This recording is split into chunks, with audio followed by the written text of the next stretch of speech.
Correction de l'exercice 41. Alors, c'est un exercice qui est un peu long, un peu complexe, mais attention, la première question, et même, non, la question B, pardon, où il va falloir trouver AX plus B, l'expression, est simplifiée par rapport aux 32, 33, 34. C'est que ici, on a une information qui est primordiale, et ça, regardez-le quand vous avez ce genre d'exercice, c'est qu'on vous donne l'image de 0 à chaque fois. Ça veut dire qu'on nous donne l'ordonnée à l'origine, on nous donne B. Grâce à cette information, on nous donne B.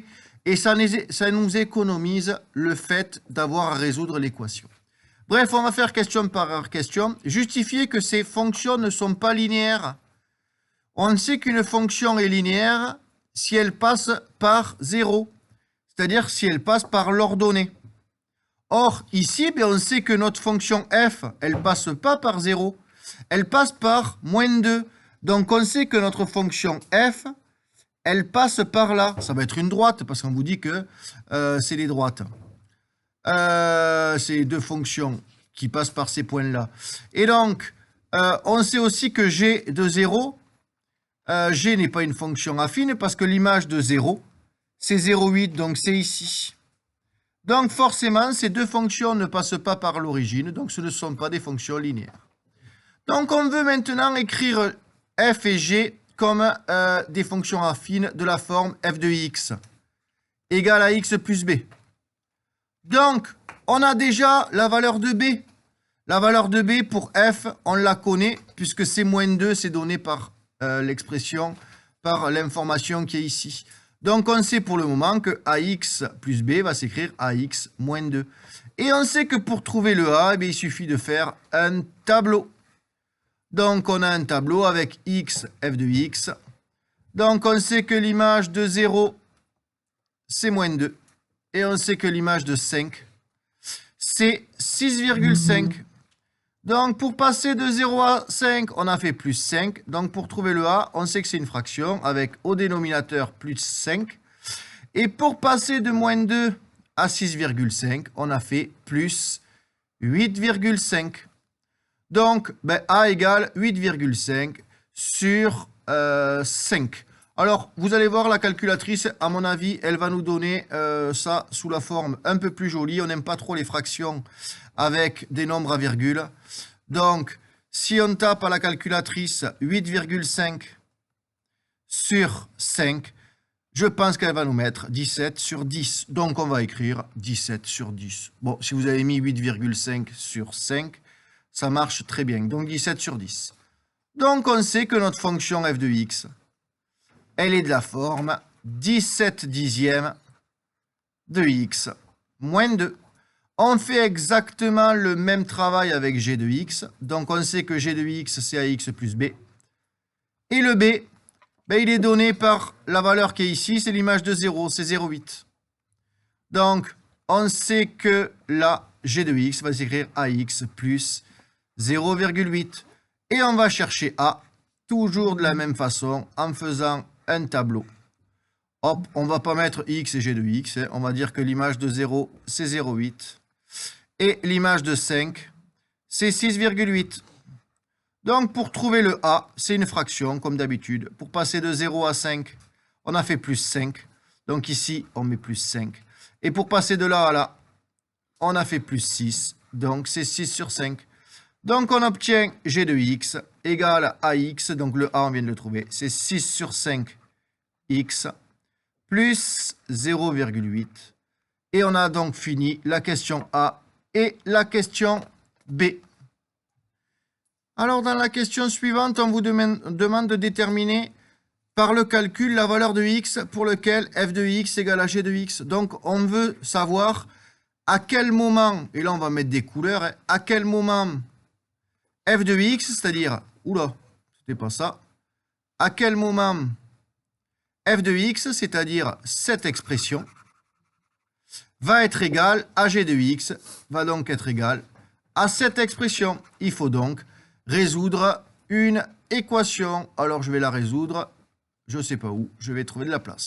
Ok, donc je me suis fait de la place. Donc, on veut résoudre f de x égale à g de x. Donc, on veut résoudre 17 dixièmes.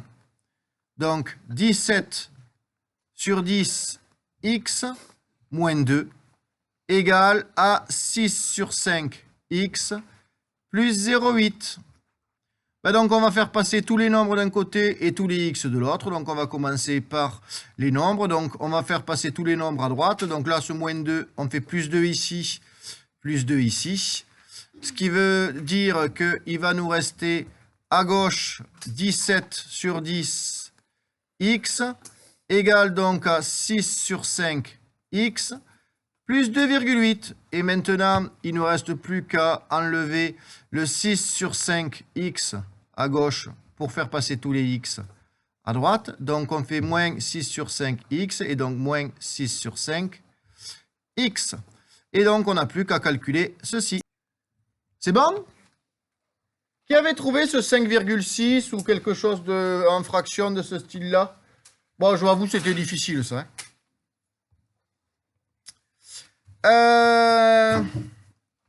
Bon, remplir le tableau, tout le monde l'a fait?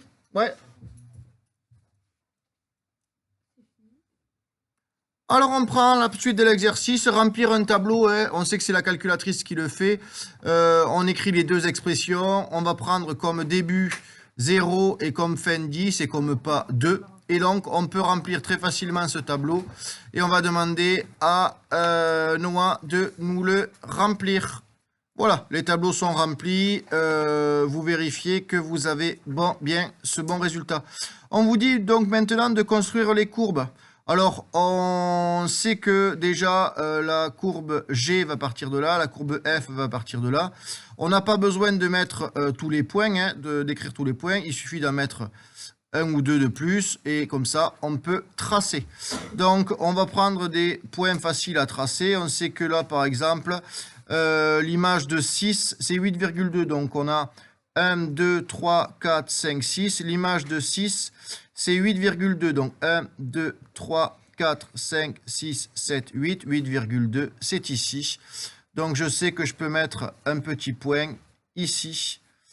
Et donc, on a notre fonction f qui va faire ça. Et on va aussi, donc, on peut déjà la tracer à la règle, bien sûr.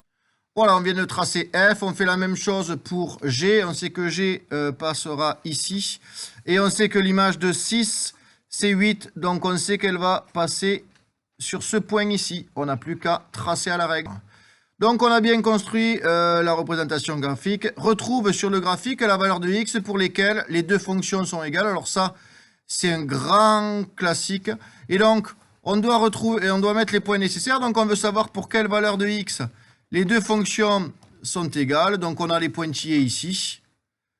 Et on voit, comme par hasard, qu'on tombe sur 5,6. Ah, c'est ce qu'il y avait ici. On est presque bon. Donc, DF et DG se coupent en K. Calcule les coordonnées du point d'intersection K. On sait qu'on a le point K ici. Donc, au final, pour trouver la valeur qui est ici, on vous demande de le calculer. Donc, ce n'est pas par lecture graphique. Il suffit de calculer l'image de 5,6 grâce à la fonction soit G, soit F. Donc, on va calculer tout simplement. On va le faire à la calculatrice, ça va être plus simple. On va calculer l'image de 5,6. Donc, on écrit 6 sur 5 fois 5,6 plus 0,8. Et on espère qu'on va trouver, donc là, on trouve 7,52, c'est exactement la valeur qui est ici. L'exercice est fini.